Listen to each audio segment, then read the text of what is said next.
Bonjour Romain. Bonjour Mario. Alors Romain, l'année 2023 s'éloigne désormais. Nous rentrons dans le vif du sujet pour 2024. Quels sont les challenges que vous allez devoir relever? D'abord, merci de me recevoir Mario, j'apprécie beaucoup.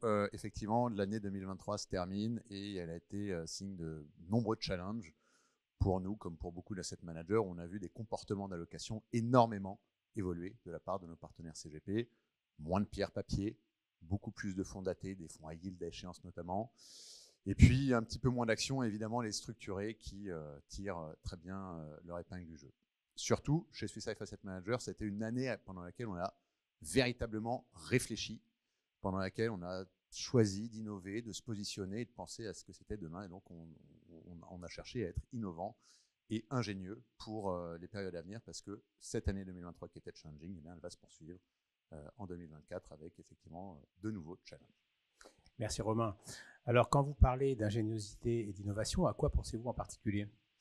Alors en fait, je dirais que l'ingéniosité et l'innovation, c'est deux choses très simples. C'est beaucoup de bon sens et également beaucoup d'écoute de nos partenaires sur le terrain. Et ça, j'ai la chance d'avoir une équipe, et moi le premier d'ailleurs, qui sommes sur le terrain au contact des partenaires courtiers, CGP, assureurs, etc. Pour exemple, on a su être innovant par le passé au cours des dernières années. 2022, on fait partie peut-être des premières sociétés de gestion à avoir référencé très largement nos fonds high yield à échéance chez toutes les compagnies d'assurance, alors qu'il y avait encore beaucoup de fonds qui étaient en cours de création, donc on était précurseurs. 2023, pareil, en tout cas un des premiers fonds de gestion du cash à court terme, SLF Bond ESG 6e, horizon de placement de 6 mois, à être référencé chez les différents assureurs de la place, et d'ailleurs fonds qui a remporté un très beau succès. Et puis 2024, eh bien, encore une fois, on s'apprête à innover, ou en tout cas à être le premier asset manager immobilier de taille conséquente, et en tout cas européenne, à proposer une SCPI avec des, allez, je ne vais pas dévoiler la mariée tout de suite, mais en tout cas avec des conditions de frais et des conditions d'accès bien particulières. On se reverra Romain pour ça. Avec grand Alors, plaisir. à propos de 2024, comment voyez-vous l'année? Alors une année 2024 qui va être, comme on le disait, la première question pour boucler la boucle, qui va être très challenging. En revanche, malgré ça, je suis quand même assez confiant sur la capacité de Swiss Life Asset Managers France à très bien tirer son épingle du jeu pour deux raisons très simples. La première, c'est qu'on est filiale d'une compagnie d'assurance et donc avec un ADN de gestion de taux obligataire extrêmement fort et extrêmement puissant. Ça nous a servi en 2023, ça va continuer à nous servir en 2024.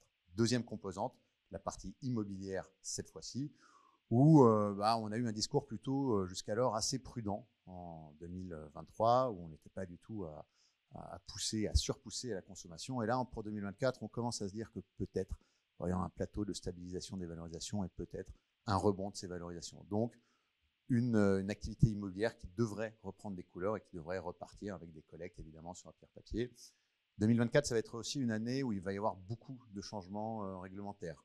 Bien sûr, Mario, la value for money, la VFM, comme on dit, qui va continuer à se mettre en place, et j'en suis convaincu qu'il va continuer à évoluer dans les mois à venir.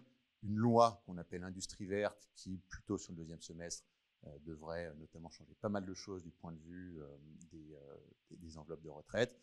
Et enfin, et ça sera mon dernier mot, j'ai la chance d'avoir une équipe qui me rend d'autant plus confiant pour 2024. Vous connaissiez Louis-Renaud Margerand, qui est là depuis un moment, Xavier Royer, qui est là depuis un moment aussi, et Alexandra Druet, que vous connaissez peut-être un peu moins, qui est là depuis 9 mois, et puis Gabriela Ferrer, qui nous a rejoint très récemment, il y a à peine un mois.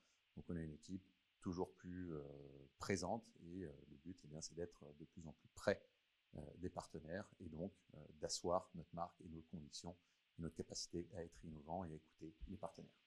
Eh bien, merci Romain de toutes ces présentations et une très belle convention actualiste à toute l'équipe de Swiss Life. Merci. Merci Mario.